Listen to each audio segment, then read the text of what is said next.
Alors, on parlera avec Raphaël Beaumont-Drouin et Valérie Chouinard, des candidats de nos circonscriptions chez nous qui sont déjà à l'œuvre des enjeux qui touchent nos régions. Mais je joins d'abord notre analyste politique, Philippe Dubois. Bonsoir, Philippe.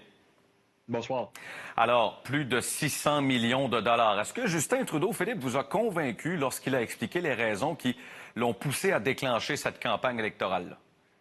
En fait, ce sera le défi de Justin Trudeau pour les prochains jours, les prochaines semaines, parce qu'on l'a bien entendu, les trois autres chefs remettent en question cette décision de partir en élection, une élection estivale, une élection qui coûte cher, une élection qui visiblement ne plaît pas à la majorité des Canadiennes et des Canadiens. Non, c'est ça, parce qu'il y a eu un sondage léger, d'ailleurs, qui a été dévoilé hier. Les Canadiens n'en veulent pas d'élection. Plus de la moitié la rejette. Et au Québec, on empiète même un peu sur le début de la campagne municipale. Ça sera pas facile d'aller chercher, finalement, tout le plus d'électeurs possible.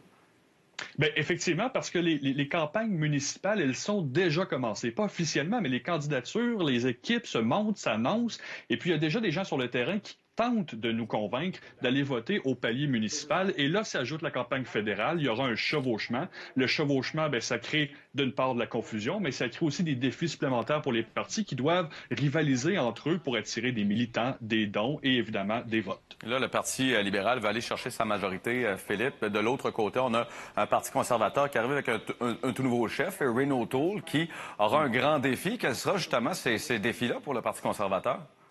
Alors, c'est un défi d'abord de faire connaître leur chef parce que c'est un chef qui est arrivé pendant la pandémie. Il n'a pas eu encore la POC pour compter des buts. Ouais. Alors, c'est une grande campagne de relations publiques pour le faire connaître, mais dans les campagnes électorales, tout peut arriver, donc c'est pas peine perdue pour les conservateurs, loin de là. Donc, les Canadiens seront appelés aux urnes le 20 septembre prochain. On revient à vous un peu plus tard, Philippe. Ouais, alors, on va poursuivre la discussion d'ailleurs avec Philippe Dubois. On le voit, là, on sent que la lutte sera encore chaude. Dans la circonscription de Québec, par exemple, la bataille est loin d'être gagné d'avance pour le ministre Jean-Yves Duclos.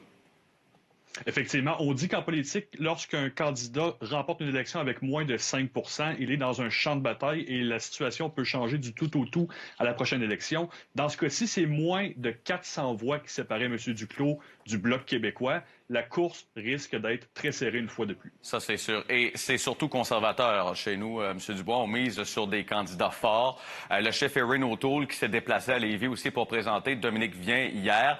Quel message on envoie aux gens de la région de Québec et aux alentours? Clairement, les conservateurs font la cour aux gens de Québec. La Ville de Québec a été généreuse avec les conservateurs depuis 2006. On a envoyé à plusieurs reprises une quantité importante de députés à Ottawa. Et puis, la campagne va compter. Et ça s'inscrit dans la stratégie des conservateurs de s'inscrire dans la tête des gens comme l'alternative à Justin Trudeau pour aller chercher des votes, surtout au Bloc québécois. Est-ce que la montée en popularité du Parti conservateur du Québec et d'Éric Duhaime, tout ça, est-ce que ça peut avoir une influence sur le vote au fédéral, rapidement?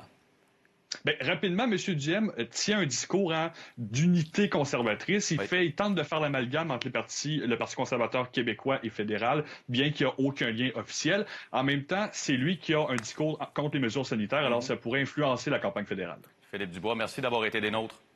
Merci beaucoup, bonne soirée. Au revoir.